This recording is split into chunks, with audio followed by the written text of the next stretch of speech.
conclue entre un assuré et un assureur consiste en une sortie en rente. Celle-ci a pour but de se constituer un complément de revenus. En épargnant pendant plusieurs années avant votre départ à la retraite, vous vous constituez un capital qui vous sera très utile le moment venu.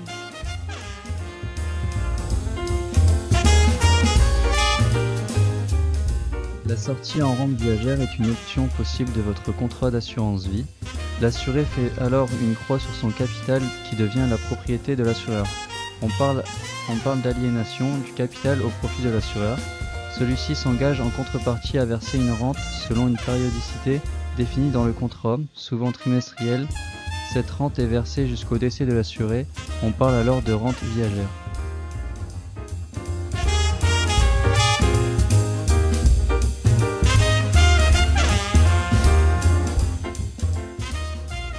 La fiscalité de la rente diffère en fonction du crédit rentier.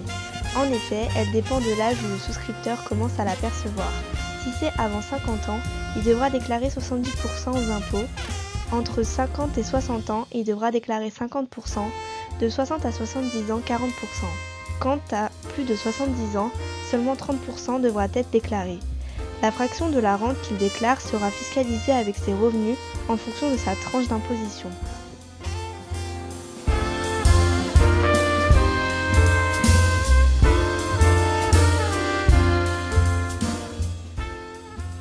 La rente est le revenu d'une somme fixée à l'avance, reçue périodiquement pour une durée déterminée ou pour la vie. Cette somme peut être revalorisée.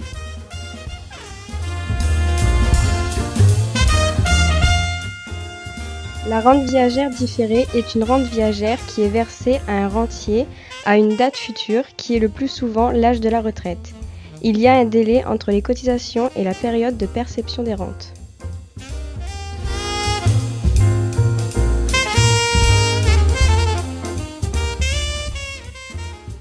La rente viagère est une somme d'argent versée de manière régulière à une personne jusqu'à son décès.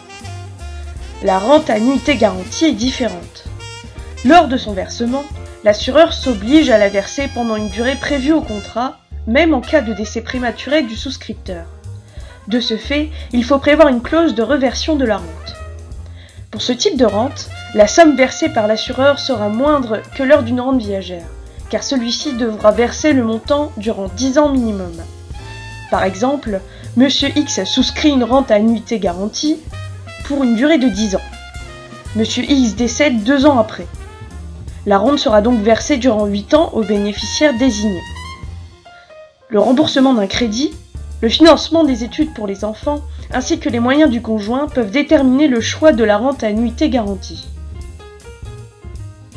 La rente viagère est un bon moyen de se constituer un complément de revenus certain pour toute la durée de la retraite. Mais les Français sont réticents à cette solution. En cause, l'aliénation du capital et la fiscalité de la rente. Ils préfèrent effectuer des rachats programmés successifs. Avantage en cas de décès prématuré est que le solde sera transmis aux bénéficiaires et la fiscalité du rachat après 8 ans est plus favorable que celle de la rente. Par contre, en cas de vie particulièrement longue, les rachats s'arrêteront lorsque le capital sera épuisé. Si vous voulez vraiment vous constituer une rente complémentaire pour la retraite, il serait peut-être préférable de vous orienter vers le plan d'épargne retraite qui permet une défiscalisation pendant la phase d'épargne ou vers le plan d'épargne action car la rente qui en est issue n'est pas fiscalisée.